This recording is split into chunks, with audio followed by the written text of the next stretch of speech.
आज स्टार्ट करते हैं हम अपने चैप्टर नंबर 2 कॉम्प्लेक्स वेरिएबल से। और ये जो चैप्टर है आपका कॉम्प्लेक्स वेरिएबल, ये काफी इंपॉर्टेंट है गेट के पॉइंट ऑफ व्यू से, बिकॉज एवरी ईयर इसमें से एक क्वेश्चन जरूर आता है। कभी कभी ऐसा भी आता है होता है कि कभी कभी दो क्वेश्चन भी इसमें से आ जाते हैं। ये तो पक्का है कि एक क्वेश्चन तो इस चैप्टर में से आना ही आना है। तो हम इस चैप्टर को पढ़ेंगे, बहुत ध्यान से सीखेंगे। और सबसे अच्छी बात इस चैप्टर के अंदर ये है कि छोटा चैप्टर है, इसमें बातें भी कोई ज्यादा नहीं है और आराम से समझ में भी आ जाएगा। तो चलिए स्टार्ट करते हैं हम अपने कॉम्प्लेक्स वेरिएबल को। सबसे पहले मैं बताना चाहूंगा इसमें आपको रिप्रेजेंटेशन ऑफ कॉम्प्लेक्स नंबर। देखिए, आपका जो कॉम्प्लेक्स नंबर है आप उसको दो तरह से रिप्रेजेंट कर सकते हैं। उसमें मैंने आपको पहले दे के रखा है कार्टेशियन फॉर्म और सेकंड आपकी पोलर फॉर्म। ये आपने पहले भी पढ़ा होगा। तो कार्टेशियन जो फॉर्म होती है उसको मैं बता दे रहा हूँ कार्टेशियन फॉर्म कैसी होती है। देखिए, अभी तक आपने जो कॉम्प्लेक्स नंबर पढ़े हैं या सीखे हैं उनको आप कैसे रिप्रेजेंट करते हैं? By Z. ठीक है, यहाँ तक बात?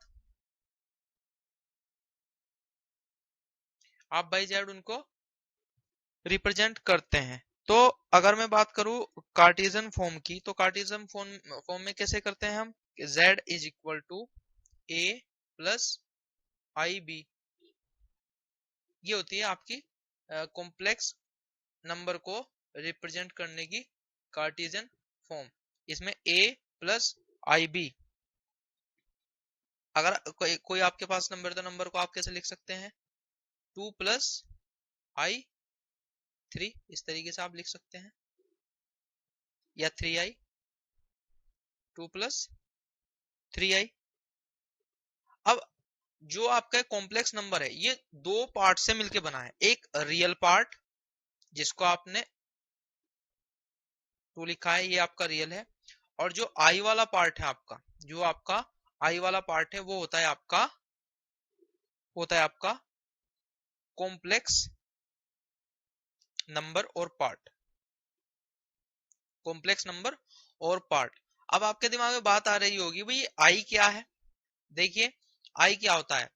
जब मान लीजिए आपके पास है कोई equation x plus one is equal to 0। अब देखिए, आपको x की वैल्यू फाइंड करनी, तो x square is equal to -1। आप क्या करते हैं? x is equal to 1 minus -1 और स्क्वायर उधर जाके अंडर रूट। अब देखिए, अगर आपके पास होता 1 तो 1 का अंडर रूट क्या होता है आपका? 1 हो जाता है। लेकिन -1 का आपको अंडर रूट नहीं पता है, तो इसलिए आपने अंडर रूट -1 को एक अलग से नाम दिया, जिसको हम कहते हैं आई। जिसको हम कहते हैं आई। तो ये वही आई है, और जो आई की वैल्यू होती है वो अंडर रूट -1 के इक्वल होती है। तो ये थी हमारी रिप्रेजेंटेशन ऑफ कॉम्प्लेक्स नंबर में जो कार्टेशियन फॉर्म है। नोट कर लेंगे आप इसको।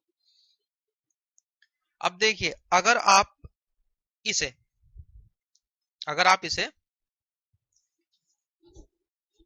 एक मतलब कह सकते हैं कि अगर आप इसको कार्टेशियन यानी कि इसको आपने जो होता है आपका कोऑर्डिनेट जियोमेट्री, अगर आप उसमें रिप्रेजेंट करना चाहें नंबर को, तो आप देखिए कैसे रिप्रेजेंट करेंगे। मान लीजिए आपके पास कोई कॉम्प्लेक्स नंबर है 2 प्लस 4i, और आपके पास ये कोऑर्डिनेशन सिस्टम है x y। तो अब अगर मैं कहूँ कि भाई आप इन्हें इस कोऑर्डिनेट सिस्टम में लिखिए, तो आप कैसे लिखेंगे? देखिए, जो आपका रियल पार्ट है वो लिखा जाएगा आपका एक्स एक्सिस पे, वो लिखा जाएगा आपका एक्स एक्सिस पे। और जो आपका कॉम्प्लेक्स पार्ट है, जो आपका कॉम्प्लेक्स पार्ट है वो लिखा जाएगा आपका वाई एक्सिस पे। तो देखिए, जेड आपका 2 है, तो मान लीजिए 1 और ये आपका 2। और z क्या है आपका 4i। तो i केवल ये रिप्रेजेंट कर रहा है कि जो आपकी वैल्यू है वो कहाँ पे है? वो आपकी y एक्सिस पे है। i केवल ये रिप्रेजेंट कर रहा है कि आपकी जो वैल्यू है वो y एक्सिस पे है। तो आप 4 चलेंगे y पे, देखिए 1 2 3 एंड 4।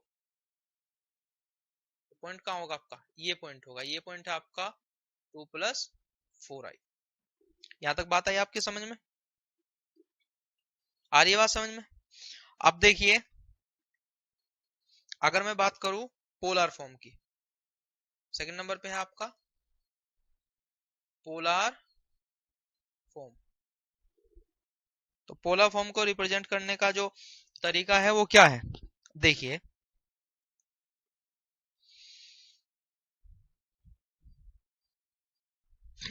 आपके पास मान लीजिए कोऑर्डिनेट सिस्टम है इस तरह से,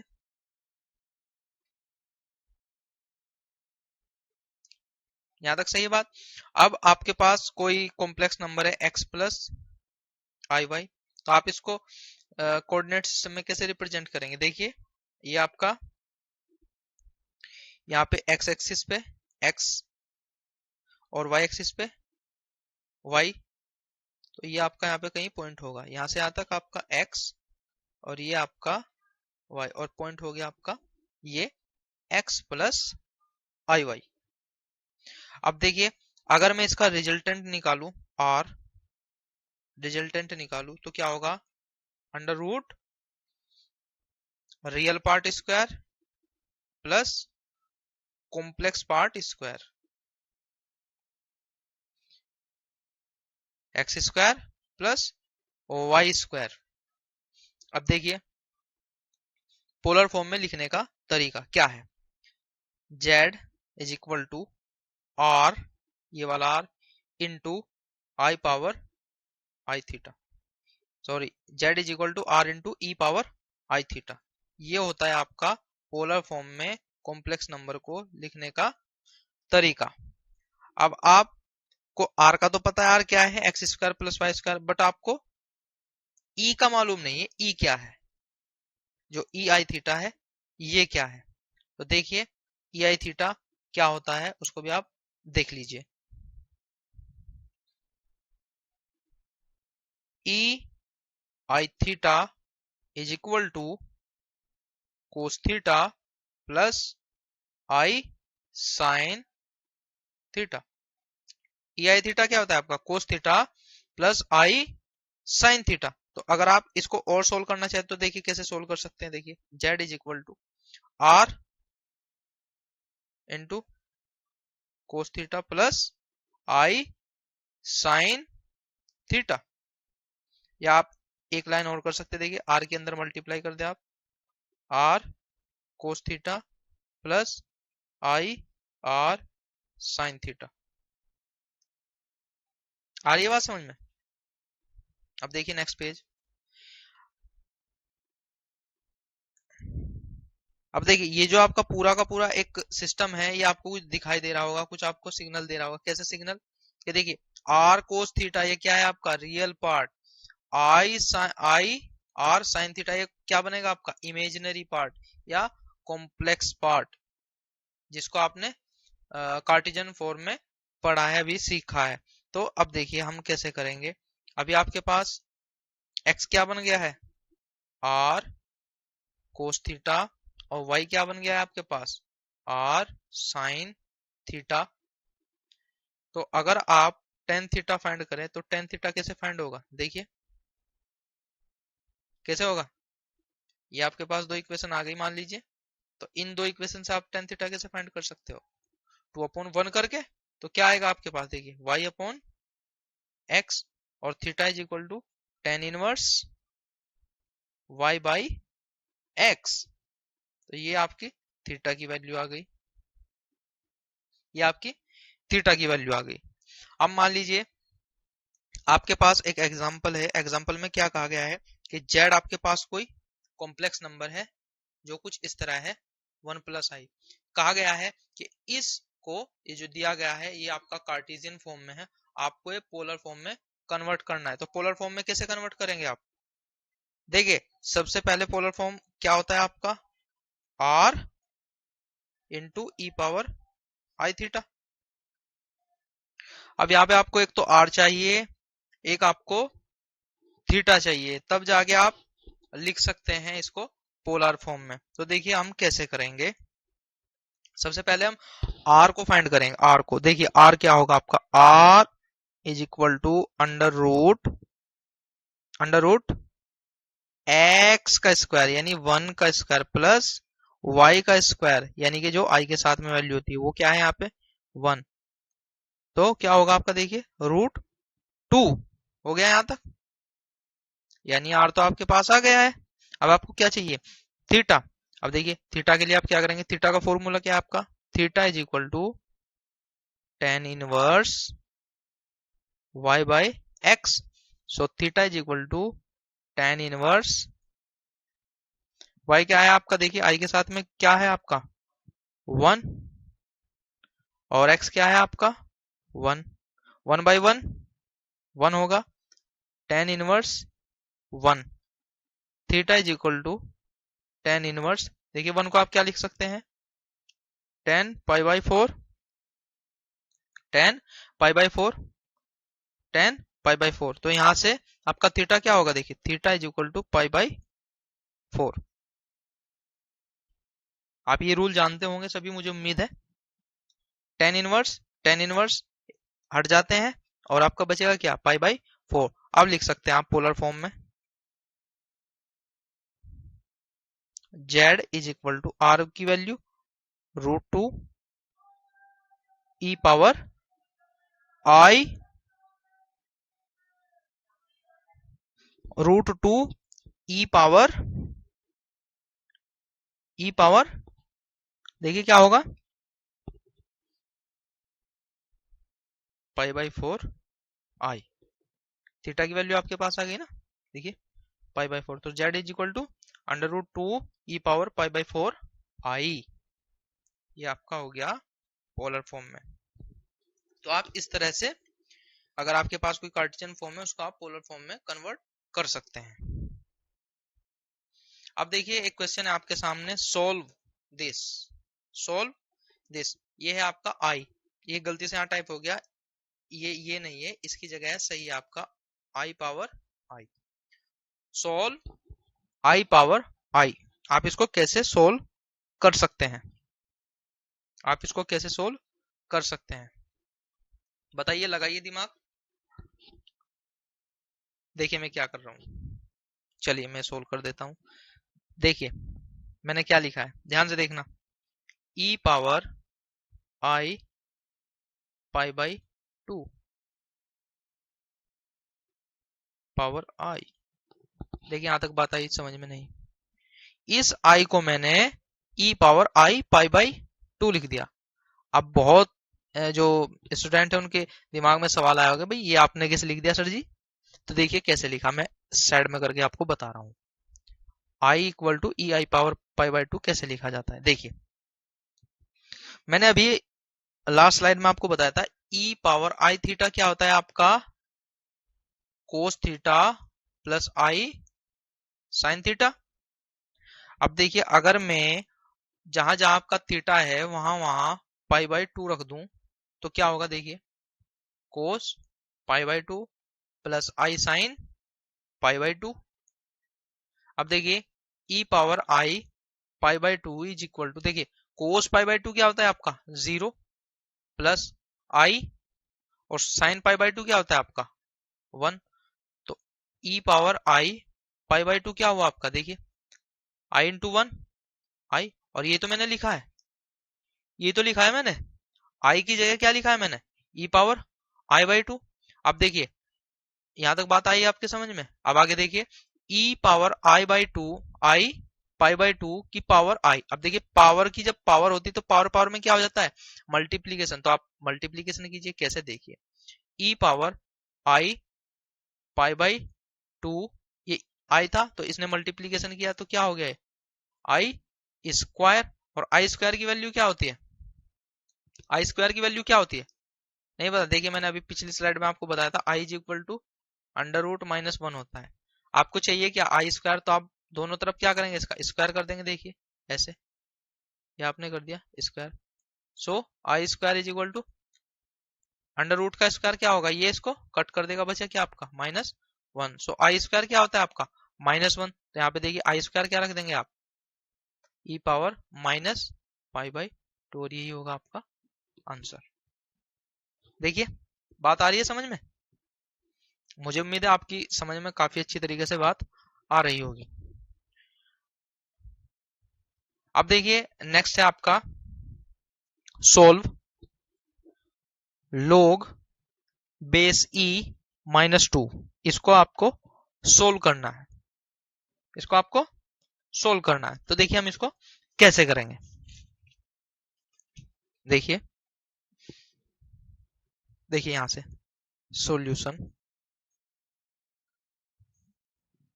करते हैं स्टार्ट। देखिए जो log e -2 था, देखिए हम इसको क्या लिख रहे हैं,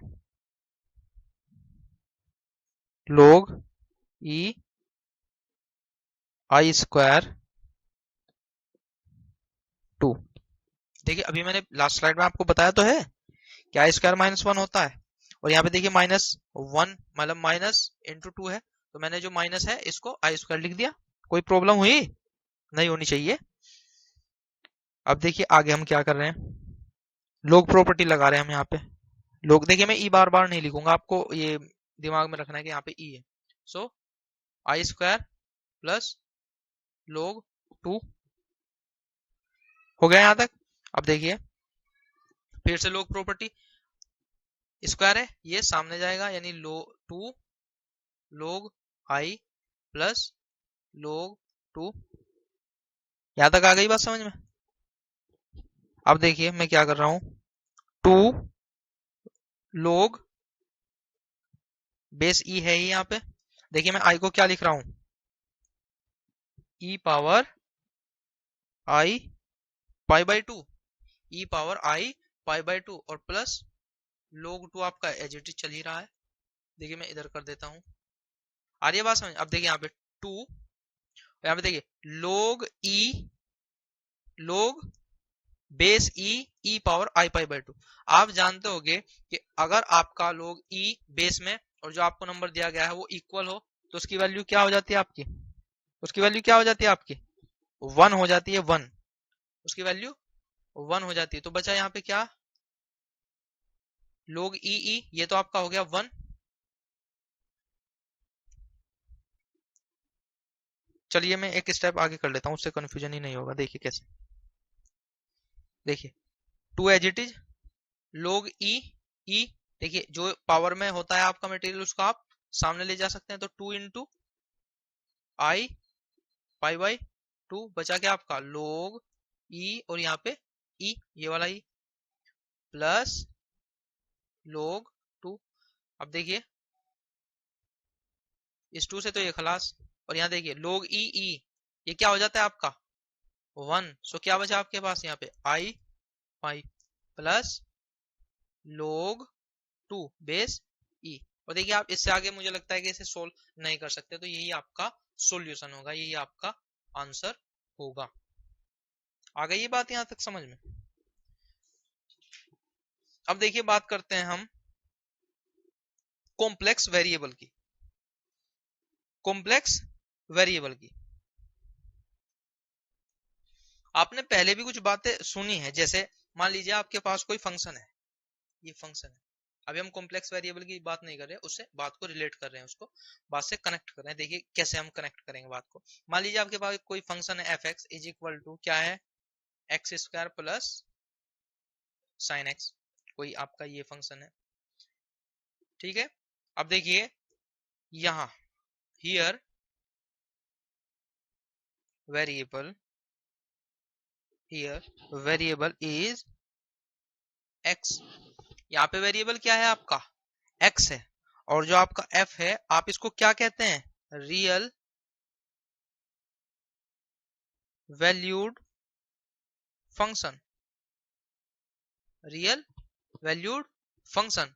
लेकिन बात तो हमें यहाँ पे करनी है कॉम्प्लेक्स वेरिएबल की, तो हमें बात किसकी करनी चाहिए, कॉम्प्लेक्स वेरिएबल की। लेकिन इस बात को आपको ध्यान में रखनी है। देखिए f x is equal to x square plus sine x, आपने बीटेक कर लिया है, आप कर रहे हैं, और आपको इतनी बात पता होती है कि जो वेरिएबल होता है वो क्या होता है, ठीक है, और फंक्शन क्या होता है। तो यहाँ पे जो आपका x है ये वेरिएबल है, तो इसलिए हमने लिखा हियर वेरिएबल इज x, और f जो है आपका उसको हम कहते हैं रियल वैल्यूड फंक्शन, क्योंकि यहाँ सब कुछ रियल है। i का कोई भी आपके साथ में कोई एलिमेंट नहीं है। अगर यहाँ पे कोई i के साथ में कोई एलिमेंट होता तो फिर आप उसको रियल नहीं कह सकते।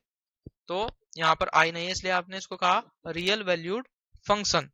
अब चलते हैं हम एक्चुअल बात पे। देखिए एक्चुअल बात क्या है आपकी, कॉम्प्लेक्स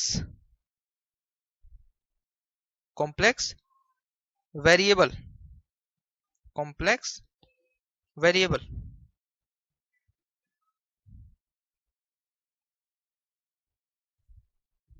अब देखिए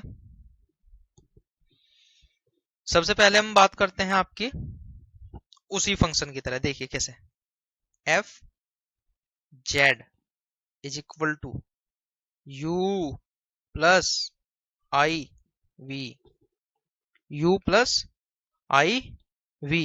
यहाँ आपका जेड क्या है, एक्स प्लस आई वाई, जिसको आप क्या कह रहे हैं, कॉम्प्लेक्स वेरिएबल। क्या है आपका, है कॉम्प्लेक्स वेरिएबल, क्योंकि देखिए यहाँ पे क्या है, एक्स और वाई है, लेकिन इसके साथ में आई लगा हुआ है, इस वजह से क्या बन गया, कॉम्प्लेक्स वेरिएबल। अगर यहाँ पर आई नहीं होता तो फिर ये कॉम्प्लेक्स नहीं होता, फिर ये रियल वैल्यूड फंक्शन होता जेड का। आ रही है बात समझ में यहाँ तक। अब देखिए यहाँ पे क्या हो रहा है, जो एफ जेड है वो कहलाता है आपका complex valued function. F Z होगा आपका कॉम्प्लेक्स वैल्यूड फंक्शन, और आपने क्या लिखा है, f z is equal to u plus i v. जो यू है इसको कहते हैं, हम नाम दिया है इसको हमने रियल पार्ट, और जो वी है इसको हमने नाम दिया है इमेजिनरी पार्ट, इमेजिनरी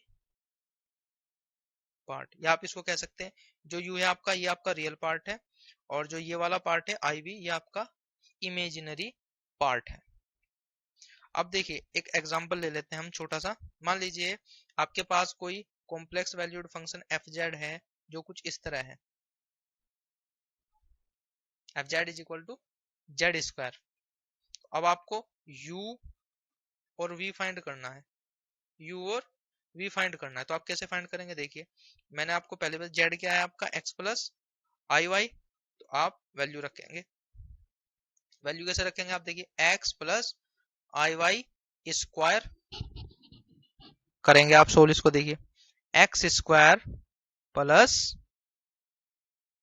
आई वाई का स्क्वायर प्लस 2x आई वाई।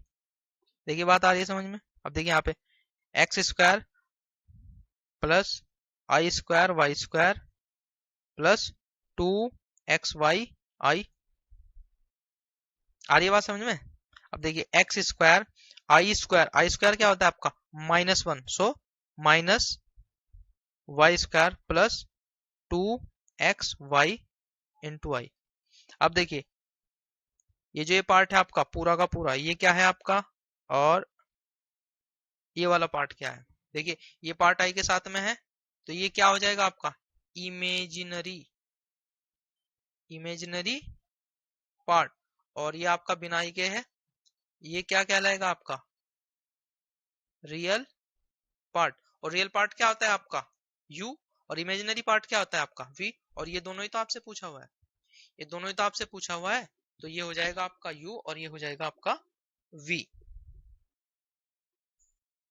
अगली बात है आपकी analytic function.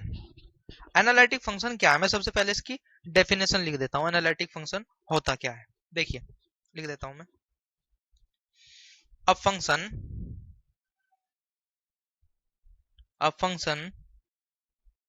F z is said to be analytic at z naught if it is if it is not only differentiable at z naught but also in the in the neighbour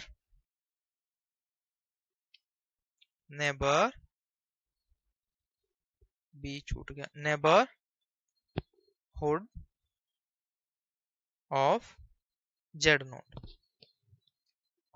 अब देखिए कुछ बात बहुत कम ही पकड़ में आई होगी आपकी, मैं एक बार रिपीट कर देता हूँ। डेफिनेशन क्या है?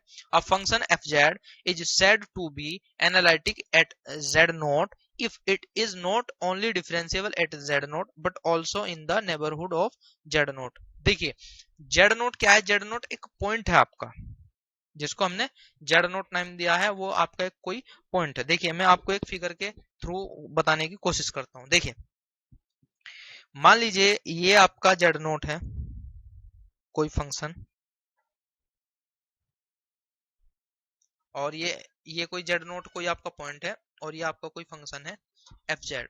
अगर ये एफ जेड इस पॉइंट पर डिफरेंशिएबल है तो बहुत अच्छी बात है। लेकिन अगर आप बात करते हैं एनालिटिक फंक्शन की, तो एनालिटिक फंक्शन में ये कंडीशन जरूरी है कि वो उस पॉइंट पे जो आपको दिया गया है उस पे तो डिफरेंशिएबल हो, ये तो पक्की बात होनी चाहिए। प्लस क्या है कि वो अपने नेबरहुड, जो उसके नेबरहुड यानी पड़ोस के जो पॉइंट है डेल्टा दूरी पर, उन पे भी डिफरेंशिएबल होना चाहिए। तो अगर ऐसा कोई फंक्शन है तो आप उसको क्या नाम देते हैं? आप ऐसे फंक्शन को कहते हैं एनालिटिक फंक्शन, कि जो जेड नोट पर तो डिफरेंशिएबल हो ही हो, प्लस जो उसके नेबरहुड के जो पॉइंट है उन पे भी वो डिफरेंशिएबल हो। आ रही है बात समझ में? मतलब जेड नोट पे तो डिफरेंशिएबल है वो, लेकिन वो जेड नोट के जो पड़ोसी हैं, जो पड़ोसी पॉइंट है, उन पे भी वो डिफरेंशिएबल होना चाहिए। तो ऐसे फंक्शन को आप कहते हैं एनालिटिक फंक्शन। अब देखिए एक नोट है, एक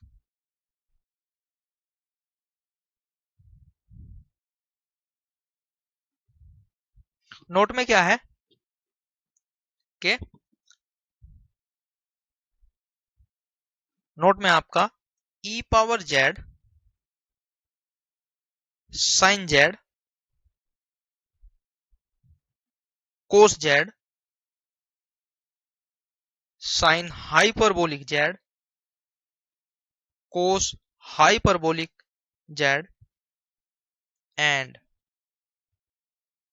polynomial and polynomials in Z, polynomial in Z are called as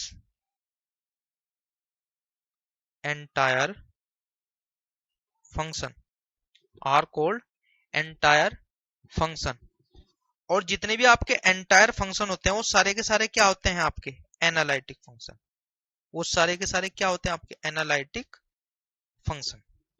e power z sine z cos z sine hyperbolic z cos hyperbolic z and polynomials in z are called as entire function और analytic function.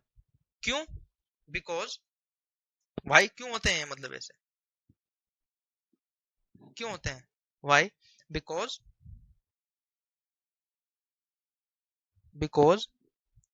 they are differentiable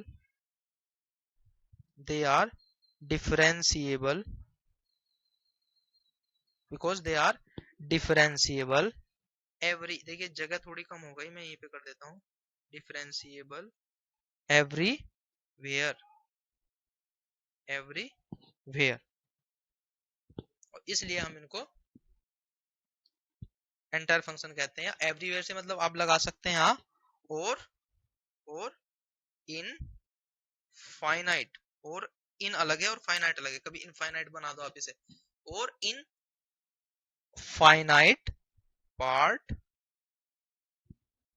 of complex, आप लिख लेना complex plane है, यहाँ पे plane, मैं बोल भी रहा हूं आप लिख भी सकते हैं, और in finite part of complex plane. Finite part of complex plane से मतलब क्या हुआ? यही देखिए कि मान लीजिए आपका कोई जेड नोट है, तो इसका फाइनाइट प्लेन क्या होगा? आपका ये इतना होगा, डेल्टा डिस्टेंस में जितने भी पॉइंट है वो सारे के सारे इसके नेबरहुड पॉइंट और finite part of complex plane कहलाएगा। तो ये जो एनालिटिक फंक्शन है वो अपने जेड नोट पे ही डिफरेंशिएबल हो, ये तो जरूरी है, लेकिन वो उसके जो नेबरहुड के जो पॉइंट है उन पे भी डिफरेंशिएबल होने चाहिए। यहां तक आई बात समझ में? अब इसी बात का इस्तेमाल हम आगे करेंगे। देखिए एग्जाम्पल है आपका, देखिए कोची-रीमन इक्वेशन। कोची-रीमन इक्वेशन, कोची-रीमन इक्वेशन में क्या होगा कि आपको दिया गया होगा इफ एफ जेड गिवन है आपको, इफ गिवन एफ जेड, जो आपका एफ जेड है वो आपको दिया गया है एंड आस्क, और पूछा गया है इज इट एनालिटिक और नॉट। आपको कोई भी एक फंक्शन दे दिया जाएगा, कोई भी एक फंक्शन दे दिया जाएगा, वो कुछ भी हो सकता है, और पूछा जाएगा भाई ये एनालिटिक है या नहीं, है या नहीं। तो आप कैसे फाइंड करेंगे? उसे फाइंड करने के लिए आपके पास कुछ कंडीशन है, और वो कंडीशन क्या है? वो कंडीशन है आपके पास ये वाली, ये कंडीशन है आपके पास ये वाली। देखिए मैं कंडीशन लिखूंगा और आप उन कंडीशंस को अपनी कॉपी में भी नोट करेंगे। देखिए कैसे, ये तो लिखी हुई है ऑलरेडी, देखिए अब मैं कैसे लिखता हूं। मान लीजिए आपके पास कोई फंक्शन है एफ जेड, और कुछ फंक्शन वो इस फॉर्म में लिखा हुआ है u plus i v, u plus i v. तो आप u को लेंगे, आप v को भी लेंगे, और इस u को आप पार्शियली डिफरेंशिएट करेंगे, इस u को आप पार्शियली डिफरेंशिएट करेंगे x के रेस्पेक्ट में भी और y के रेस्पेक्ट में भी। कैसे? देखिए del u by del x और del u by del y, del u by del x, del u by del y, और आप v को भी ऐसे डिफरेंशिएट करेंगे partially, del v by del x and del v by del y। यहां तक आ रही है बात समझ में? तो क्या होगा, del u by del x, del u by del y, और del v by del x, और del v by del y। अगर ये चारों के चारों, अगर ये चारों के चारों एग्जिस्ट करते हैं, अगर ये चारों के चारों एग्जिस्ट करते हैं, तो ये कंडीशन, जो पहली कंडीशन है, ये सेटिस्फाई हो रही है। इसका मतलब क्या हुआ कि आपका जो फंक्शन है वो एनालिटिक फंक्शन हो सकता है, आपका जो फंक्शन है वो एनालिटिक फंक्शन हो रहा है, हो सकता है, अगर आपकी चारों कंडीशन सेटिस्फाई हो। कैसे? कि del u by del x, del u by del y, और del v by del x, del v by del y, ये आपके जो पार्शियल डेरिवेटिव्स हैं ये एग्जिस्ट करने चाहिए एनालिटिक फंक्शन के लिए, तो आपकी पहली कंडीशन सेटिस्फाई हो जाएगी। देखिए जैसे लिखा हुआ है, एक्स कुछ नहीं है यहाँ पे, ये लिखा del u by del x, del u by ये डेल वाई है, del u by del x, del u by del y and del v by del x, del v by del y should exist, ये exist करने चाहिए पहली condition को fulfil करने के लिए। तो आप कह सकते हैं कि भाई ये आपका एनालिटिक फंक्शन हो सकता है। यहां तक बात आ रही है समझ में? अब देखिए सेकंड कंडीशन क्या है। सेकंड कंडीशन को कहते हैं हम कोची-रीमन इक्वेशन, सेकंड कंडीशन को कहते हैं हम कोची-रीमन इक्वेशन। देखिए del u by del x is equal to del v by del y, del u by del x, del v by del y and del u by del y is equal to minus, is equal to minus del x by del v, ये गलत हो गया देखिए यहाँ पे, फिर is equal to del v by del x with minus. मैं इधर लिख दे रहा हूं, देखिए कैसे, del u by del x is equal to del v by del y and del u by del y is equal to minus del v by del x must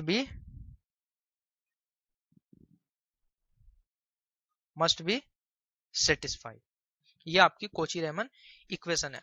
अब देखिए आप कैसे कर सकते हैं मैचिंग, देखिए कैसे कर सकते हैं इनकी।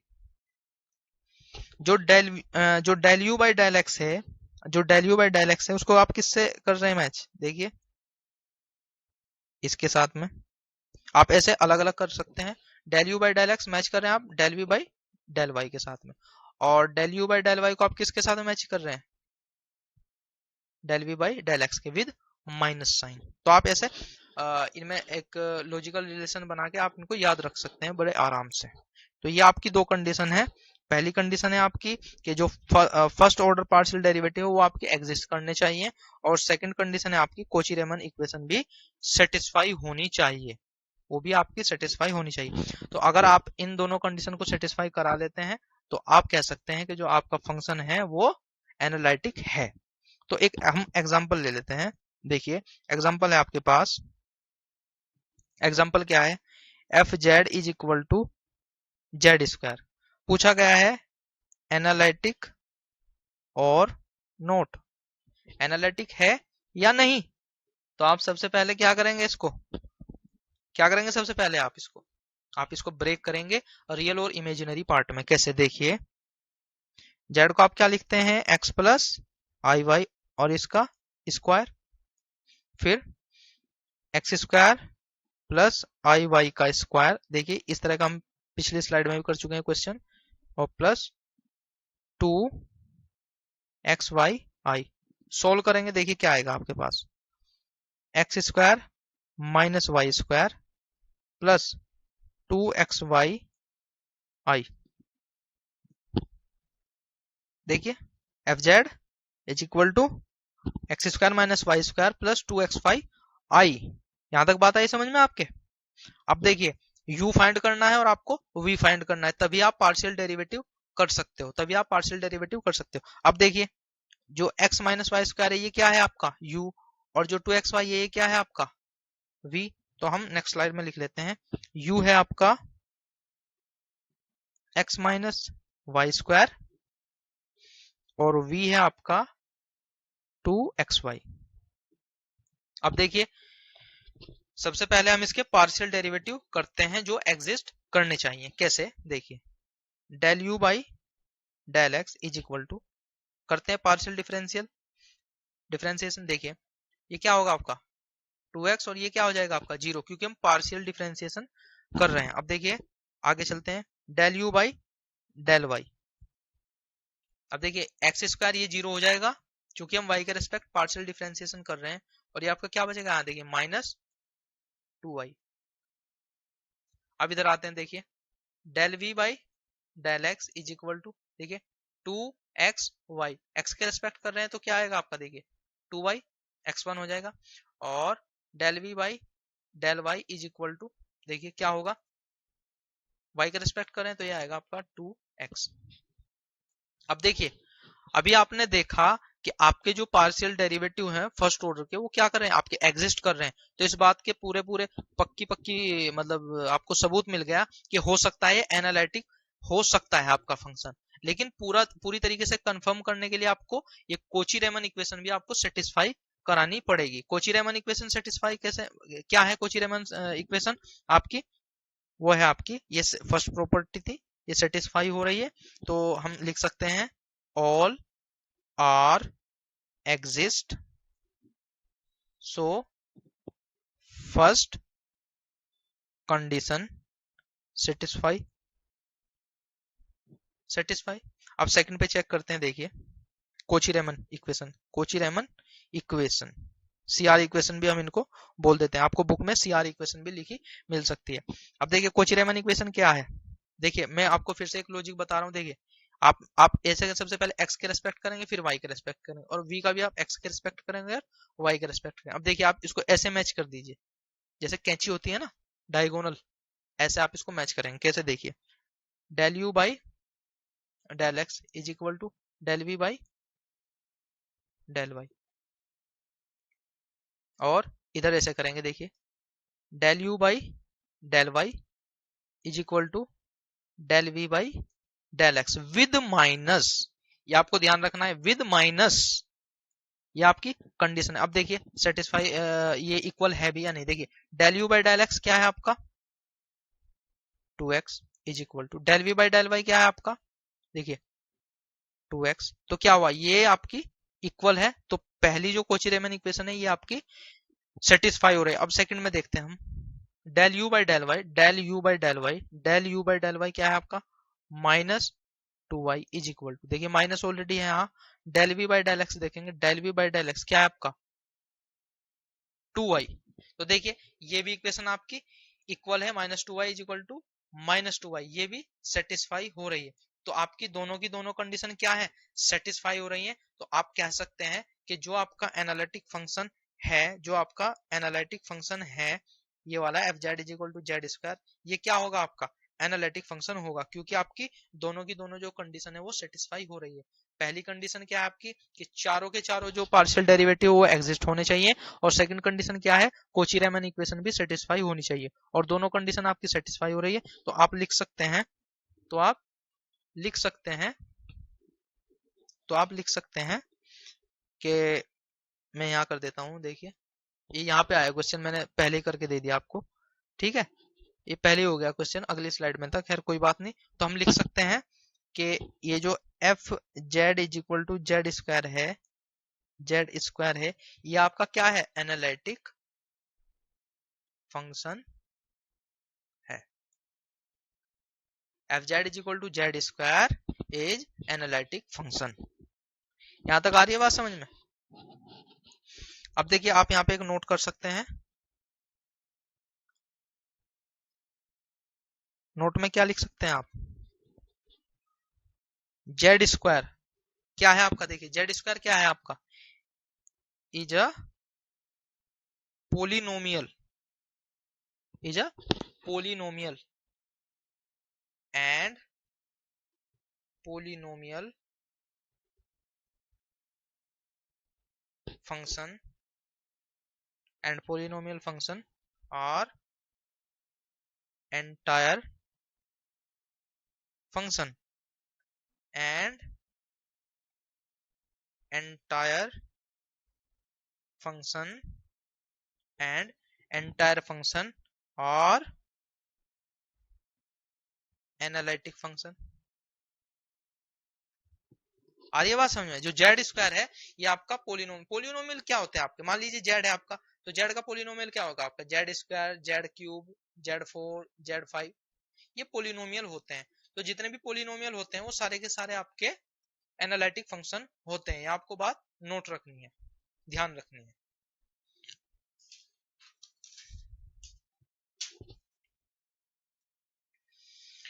ये क्वेश्चन है आपका आया हुआ 2014 में।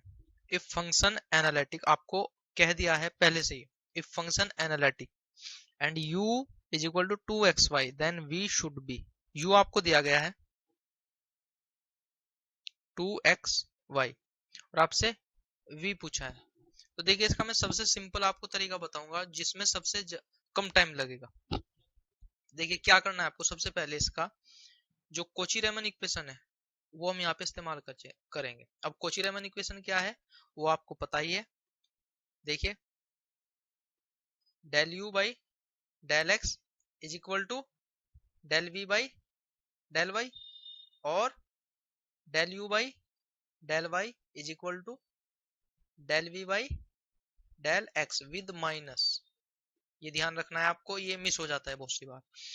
अब देखिए आपको del u by del x और del u by del y find करना है, तो उसके लिए आप क्या करेंगे, इसको पार्शियली डिफरेंशिएट करेंगे। देखिए कैसे, सबसे पहले del u by del x partial differentiate with x with respect to x, तो क्या होगा ये देखिए 2y हो जाएगा, और del u by del y is equal to 2x।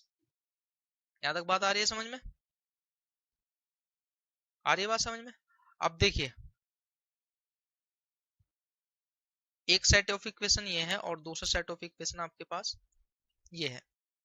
तो देखिए जगह थोड़ी कम है, मैं जो इक्वेशन 1 है इसको यहाँ पे कर रहा हूँ। देखिए तो del u by del x क्या है आपका 2y is equal to del v by del y. देखिए यहाँ से क्या हमने del u by del x 2y ये रख दिया, और del v by del y आपका सेम, और इधर देखिए del u by del y क्या है आपका 2x, is equal to minus del v by del x. अब देखिए आपको ऑप्शन दिए गए हैं ए बी सी डी। आप इन ऑप्शन से इन जो ये आपको इक्वेशन दी गई है इनको आप सेटिस्फाई कराएंगे। जो भी इक्वेशन सेटिस्फाई हो जाएगी वही आपका आंसर होगा। देखिए कैसे, ये x2 नहीं है, एक्स स्क्वायर है, x square plus y square, ये भी स्क्वायर है, यहाँ सब पे स्क्वायर है, सब पे स्क्वायर है यहाँ पे। तो अब देखिए आपको del v by del y is equal to 2i आना चाहिए। कहां से आ रहा है देखिए, चेक कीजिए, ये आपका v है, चेक कीजिए यहां से करते हैं। पहला ऑप्शन देखिए, del v by del y आप करेंगे पार्शियल डिफरेंशियल तो क्या होगा, देखिए ये तो जीरो होगा। अगले स्लाइड पे हम ऑप्शन नंबर ए से चेक करते हैं। देखिए क्या है आपका option number A, option number A है आपका x square plus y square plus constant, और del v by del y क्या है आपका, del v by del y is equal to 2y, del v by del y is equal to 2y, और del v by del x आपका है, देखिए ये आपका minus is equal to 2x। Solve करेंगे इसको आप थोड़ा सा आगे, del v by del x is equal to minus 2x।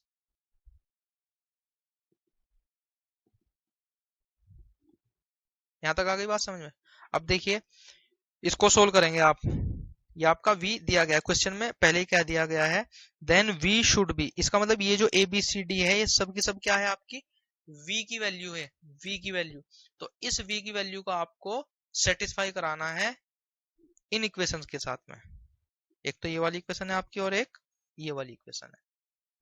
देखिए कैसे, del v by del y करेंगे रेस्पेक्ट में, del v by del y ये 0 plus 2y, so del v by del y is equal to 2y। पहली equation तो satisfy हो गई। अब चेक करते हैं दूसरी इक्वेशन सेटिस्फाई हो गया नहीं। देखिए ये तो सेटिस्फाई हो गई आपकी। अब देखिए del v by del x, del v by del x करते हैं। देखिए ये क्या आ गया आपका 2x plus 0, so 2x, but आपका क्या आ रहा है यहाँ पे माइनस 2x। तो आपकी जो दूसरे नंबर की इक्वेशन है ये सेटिस्फाई नहीं हुई। इसका मतलब क्या हुआ कि जो आपका ऑप्शन नंबर ए है वो क्या है आपका गलत है, ये आपका ऑप्शन सही नहीं हो सकता। अब करेंगे option number B check. Option B क्या था आपका, x square minus y square plus constant. अब देखिए करेंगे चेक, करेंगे सबसे पहले y के रेस्पेक्ट में del v by del y is equal to, देखिए 0 माइनस 2y, और कांस्टेंट का भी डिफरेंशियल क्या होता है 0, सो वैल्यू क्या आएगी माइनस 2y, जबकि वैल्यू क्या है आपके यहाँ 2y। तो ये तो पहली इक्वेशन ही आपकी सेटिस्फाई नहीं हुई, तो आपका ऑप्शन नंबर बी भी गलत है। अब देखिए ऑप्शन नंबर सी चेक करते हैं, यहाँ पे कर लेते हैं option number C check. C में दिया गया है आपको minus x square plus y square plus constant. Check करेंगे, देखिए इक्वेशन नंबर 1 और ये इक्वेशन नंबर 2 आपने मान रखी है। तो इक्वेशन नंबर 1 में चेक करेंगे del v by del y is equal to, देखिए y के रेस्पेक्ट कर रहे हैं हम, y के रेस्पेक्ट, तो ये होगा आपका देखिए 0 जो कि x है plus 2y plus 0, so value क्या है आपकी 2y। पहली इक्वेशन आपकी सेटिस्फाई हो गई। अब चेक करते हैं दूसरी इक्वेशन के लिए, del v by del x is equal to, करेंगे डिफरेंशियल। देखिए x के रेस्पेक्ट में कर रहे हैं तो माइनस 2x, y हो जाएगा आपका 0 और कांस्टेंट भी आपका 0, सो क्या है आपका माइनस 2x। और आप ध्यान से अगर देखेंगे del v by del x, del v by del x is equal to minus 2, so del v by del x is equal to minus 2, आपकी सेकेंड इक्वेशन भी सेटिस्फाई हो गई। तो आप कह सकते हैं कि जो आपका ऑप्शन नंबर सी है वही आपका राइट आंसर होगा। ऑप्शन नंबर सी है आपका right answer, option number C है आपका राइट आंसर होगा।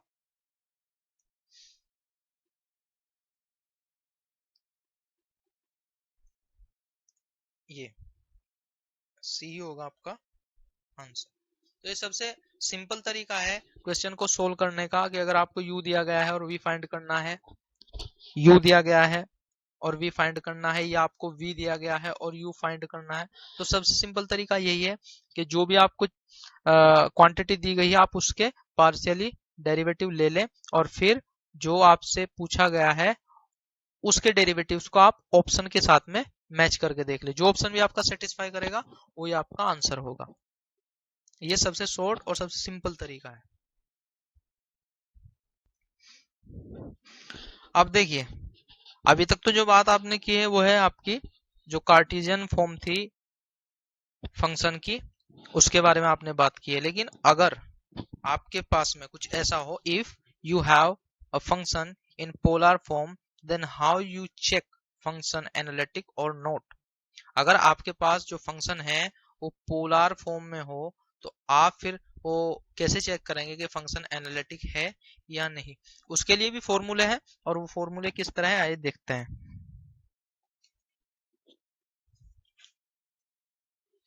सबसे पहले आप कंडीशन वही फर्स्ट लेंगे।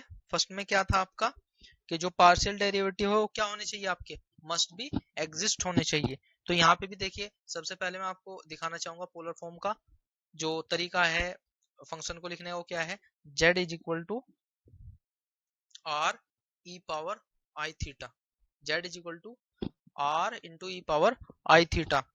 तो अब यहाँ आप इसके पार्शियल डेरिवेटिव लेंगे आर के रेस्पेक्ट में और थीटा के रेस्पेक्ट में। कैसे देखिए,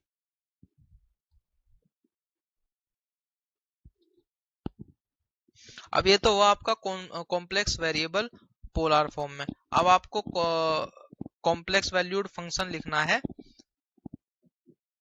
तो आप उसको कैसे लिखेंगे देखिए, f z is equal to u plus i v, आप सभी जानते हैं u and v are function of r and theta, जैसा मैंने अभी आपको बताया है r e power i theta. तो जो आपके u और v होंगे वो भी आपके फंक्शन होंगे r और थीटा में, इसलिए आपको जो पार्शियल डेरिवेटिव चाहिए वो किस में चाहिए होंगे, r और थीटा में। देखिए कैसे, फर्स्ट कंडीशन है आपकी, फर्स्ट कंडीशन है आपकी del u by del r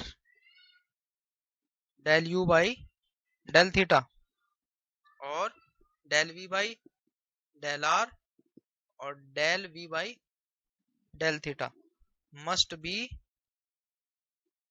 exist, must be exist. ये फर्स्ट कंडीशन है कि जो आपको फंक्शन दिए गए हैं उनके पार्शियल डेरिवेटिव एग्जिस्ट करने चाहिए, तो आपकी फर्स्ट कंडीशन सेटिस्फाई हो जाएगी। अब सेकंड कंडीशन क्या है आपकी, जैसा मैं आपको बता चुका हूं कोची रीमन इक्वेशन, और कोची रीमन इक्वेशन को आप सीआर इक्वेशन भी लिख सकते हैं। तो कोची रीमन इक्वेशन क्या हो जाएगी आपकी पोलर फॉर्म में, del u by del r equal to del v by del theta. देखिए del u by del r is equal to del v by del theta, लेकिन किसके साथ में, 1/r के साथ में। ये इसमें एक चीज आपकी ऐड हो रही है। और जो सेकंड इक्वेशन है आपकी वो क्या होगी, del u by del theta is equal to del v by del r, del u by del theta is equal to del v by del r, किसके साथ में, विद माइनस साइन और r के साथ। तो ये आपकी कोची रीमन इक्वेशन हो जाएगी आपकी पोलर फॉर्म में। तो आपकी दोनों कंडीशन ये सेटिस्फाई अगर है तो आप कह सकते हैं कि जो आपका पोलर फंक्शन है वो एनालिटिक है या नहीं। अब देखिए नेक्स्ट है आपका let fz is equal to u plus iv be an analytic function if the real part of fz is given to find the imaginary part we proceed as follow। मतलब क्या कहा गया है कि आपका जो f z is equal to u plus i v है वो कहा गया है कि वो एनालिटिक है।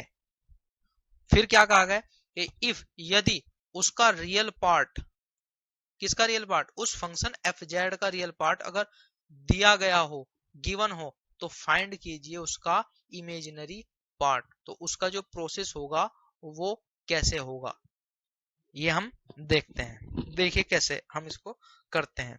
आपको दिया गया है, गिवन है आपको f z is equal to u plus i v दिया गया है, ये एनालिटिक है। तो हम क्या करेंगे आगे, आपको रियल पार्ट दिया गया है, तो रियल पार्ट क्या है आपका u, और फाइंड क्या करना है आपको v।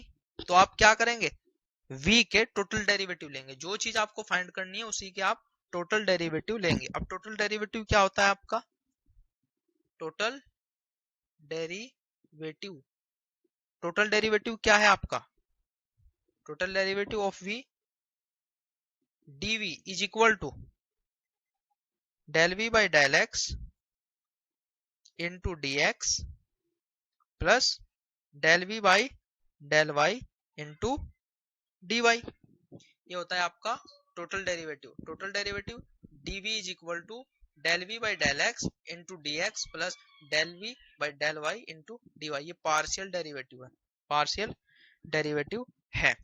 आप इसको इक्वेशन 1 मान लेंगे, यहाँ पे आप इसको इक्वेशन 1 मान लेंगे। अब देखिए आप जानते हैं we know that क्या जानते हैं आप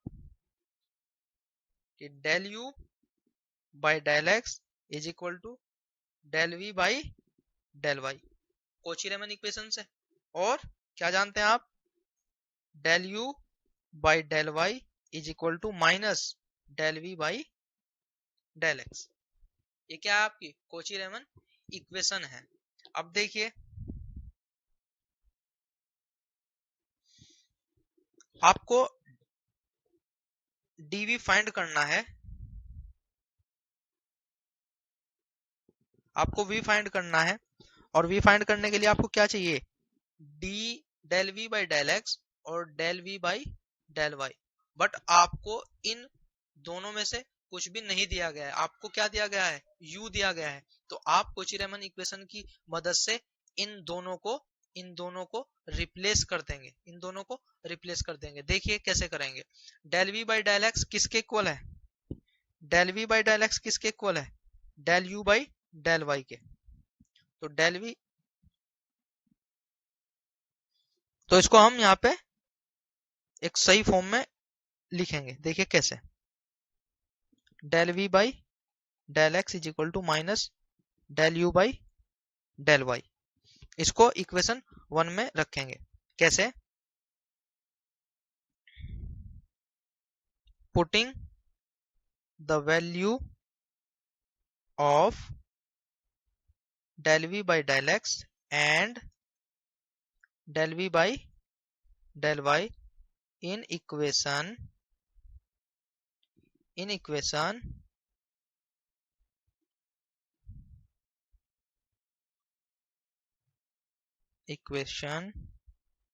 1 रखेंगे। देखिए कैसे, क्या है आपका dv is equal to dv by dx, लेकिन dv by dx की जगह आप वैल्यू रख रहे हैं।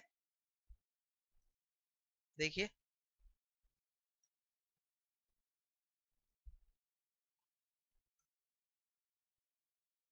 dv is equal to dv by dx की जगह आप रखेंगे वैल्यू। देखिए कहां से, dv by dx की जगह कहां से रख रहे हैं, minus del u by del y, minus del u by del y into dx plus फिर del v by del y की जगह रखेंगे आप del v by del y की जगह क्या रखेंगे आप, del u by del x into dy। यहां तक कोई प्रॉब्लम, देखिए सब कुछ हम धीरे धीरे कर रहे हैं, स्टेप बाय स्टेप, कोई प्रॉब्लम नहीं होनी चाहिए। अब आपको चाहिए v, लेकिन आपके पास क्या है, dv। तो जब आपके पास कोई डिफरेंशियल हो और आपको उसकी ओरिजिनल वैल्यू चाहिए, तो डिफरेंशियल को खत्म करने के लिए आप क्या करते हैं, इंटीग्रेशन। तो आप बोथ साइड में क्या करेंगे, इंटीग्रेशन इन बोथ साइड्स कर देंगे इंटीग्रेशन। देखिए dv is equal to integration minus del u by del y d x plus integration del u by del x d y. अब देखिए क्या मिला है आपको, लिख लेते हैं इसको, अगले पेज पे हम ले लेते हैं।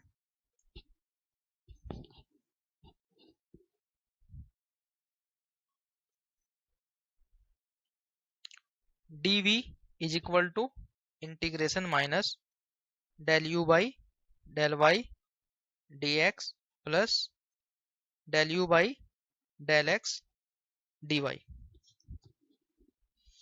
अब देखिए अगर आप इसको देखें तो ये आपकी एक एग्जैक्ट डिफरेंशियल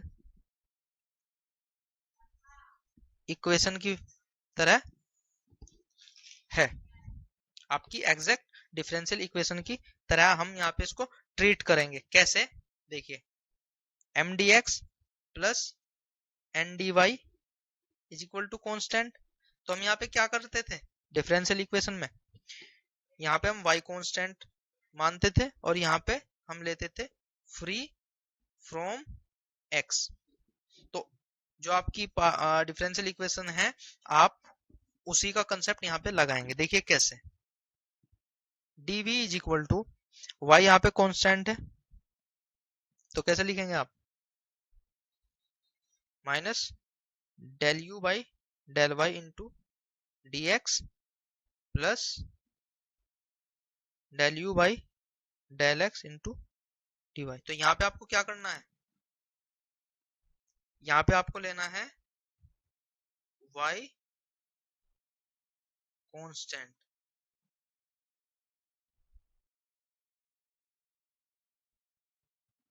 y क्या लेना है आपको यहाँ कांस्टेंट, और यहाँ पे आपको फ्री फ्रॉम x, कि अगर आपके पास कोई फंक्शन है तो आप हर एक उस फंक्शन को छोड़ देंगे जिसके साथ में x लगा हुआ हो, मतलब x के बिना जो फंक्शन होगा वही आप यहाँ पे लेंगे और आप बोथ साइड में इंटीग्रेशन कर देंगे और उससे आपको क्या मिल जाएगा, v की वैल्यू मिल जाएगी जो आपको फाइंड करनी है। अब देखिए नेक्स्ट है आपका, if imaginary part of analytic function is given to find the real part we proceed. अब यहाँ पे क्या हुआ, आपको इमेजिनरी पार्ट आपको दिया गया है, ये आपको दिया गया है और u आपको फाइंड करना है। तो जो आपको फाइंड करना होता है उसी के आप टोटल डेरिवेटिव लेते हैं। तो सबसे पहले आप क्या करेंगे, total derivative of u। So total derivative of u क्या होंगे, देखिए del u d u is equal to del u by del x into d x plus del u by del y into d y. अब इसके बाद फिर आप C R equation लगाएंगे। देखिए मैं सी आर इक्वेशन यहाँ साइड में लिख देता हूँ। सी आर इक्वेशन क्या है आपकी, del u by del x is equal to del v by del y और del u by del y is equal to minus del v by del x रखेंगे value. देखिए d u is equal to क्या करें हम, del u by del x की जगह क्या रखेंगे हम, del v by del y, del v by del y into d x plus del u by del y की जगह, del u by del y की जगह minus del v by del x into d y. अब क्या करेंगे आप, both side में integration कर देंगे, बोथ साइड में इंटीग्रेशन कर देंगे और फिर क्या करना है आपको, ये आपकी एग्जैक्ट डिफरेंशियल इक्वेशन है। तो एग्जैक्ट डिफरेंशियल इक्वेशन में क्या करते हैं आप, जो x के साथ में जो भी आपका एलिमेंट होता है वहां क्या करते हैं आप, क्या मान के चलते हैं कि y वहां पे कांस्टेंट होगा, और जो आपका डी वाई होता है वहां पे आप क्या मान के चलते हैं कि जो आपका एलिमेंट है उसे आपको फ्री फ्रॉम एक्स लेना है। तो ये हो गई आपकी इक्वेशन किसके लिए, जब आपको v दिया गया हो और u आपसे पूछा गया हो। अब देखिए हम एक एग्जांपल लेते हैं। एग्जांपल है आपके सामने, u is equal to 2x 1 minus y and function is analytic, then v is equal to question mark. मतलब क्या हुआ कि v आपको फाइंड करना है जबकि u आपको दिया गया है। तो जो आपको फाइंड करना होता है आप उसका क्या लेते हैं, टोटल डेरिवेटिव। तो आप क्या करेंगे, स्टेप बाय स्टेप v का टोटल डेरिवेटिव लेंगे सबसे पहले। तो टोटल डेरिवेटिव ऑफ v क्या होगा, देखिए टोटल डेरिवेटिव ऑफ v, देखिए कैसे, dv is equal to del v by del x dx plus del v by del y into dy। आप इसको इक्वेशन ए मान लेंगे। अब देखिए आप क्या करेंगे, जो आपको u दिया गया है आप उसके भी पार्शियल डेरिवेटिव फाइंड कर लेंगे। आपने लिख लिया u is equal to 2x 1 minus y. तो टोटल जो पार्शियल डेरिवेटिव होंगे वो क्या होंगे इसके, देखिए del u by del x is equal to, देखिए क्या होगा 2 इंटू 1 माइनस वाई, और del u by del y is equal to क्या होगा आपका, देखिए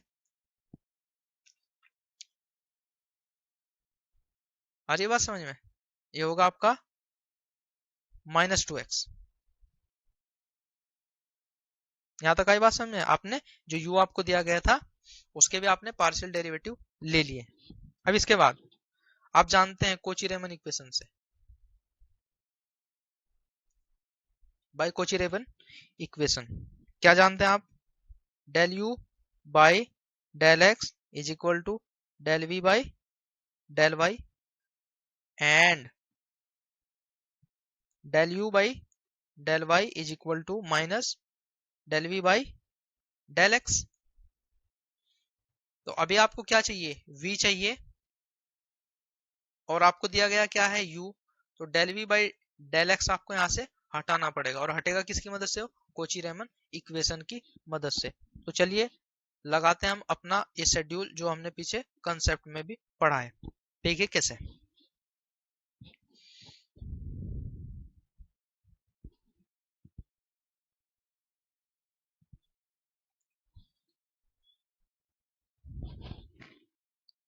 मैं यहाँ पे साइड में कर देता हूँ, दिखता भी रहेगा और हम यहाँ पे काम भी अपना कर देंगे। देखिए कैसे, del v by del y, del v by del y is equal to del u by del x. और del u by del x क्या है आपका 2 इंटू 1 माइनस वाई। इसके बाद क्या है आपका, इसके बाद क्या है आपका del v by del x is equal to, देखिए ये माइनस आप इधर लेके जाएंगे तो माइनस, और del u by del y क्या है आपका -2x। ये हो जाएगा आपका del v by del x is equal to 2x। अब जो आपकी वैल्यू है डेल v और डेल y की, del v by del x की, उनको आप इक्वेशन नंबर 1 में रख देंगे। देखिए कैसे, del v is equal to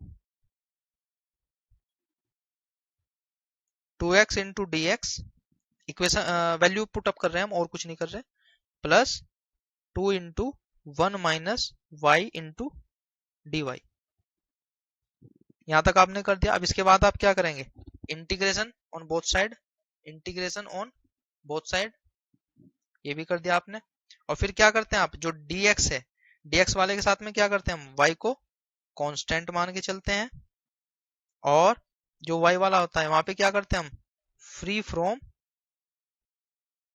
x के एलिमेंट को हम लेते हैं। तो देखिए इंटीग्रेशन dv v हो गया आपका, और यहाँ पे देखिए y को आप कांस्टेंट मान के चलेंगे, लेकिन यहाँ तो y है ही नहीं, तो आप क्या करेंगे, सिंपली इसका डिफरेंशिएशन सॉरी इंटीग्रेशन कर देंगे। सो 2x का integration with respect to x क्या होगा, 2 as it is x square by 2, यहां तक हो गया। फिर प्लस, अब देखिए यहाँ क्या करना है आपको, फ्री फ्रॉम एक्स। अब देखिए यहाँ तो एक्स कोई है ही नहीं, तो एक्स की कोई टेंशन है ही नहीं। अगर मान लीजिए यहाँ पे आपका इत्तेफाक से कोई एक्स होता, तो आप फिर क्या करते, फ्री फ्रॉम एक्स, यानी कि आप इस एलिमेंट को नहीं लेते, क्योंकि आपको यहाँ कौन सा एलिमेंट लेना है, जो एक्स के बिना हो, जो एक्स के बगैर हो आपके क्वेश्चन में, आपकी इक्वेशन में, वही आप यहाँ पे ले सकते हैं। लेकिन यहाँ एक्स का कोई मामला है ही नहीं, तो आप नॉर्मली यहाँ पे सिंपली इंटीग्रेशन कर सकते हैं। देखिए कैसे,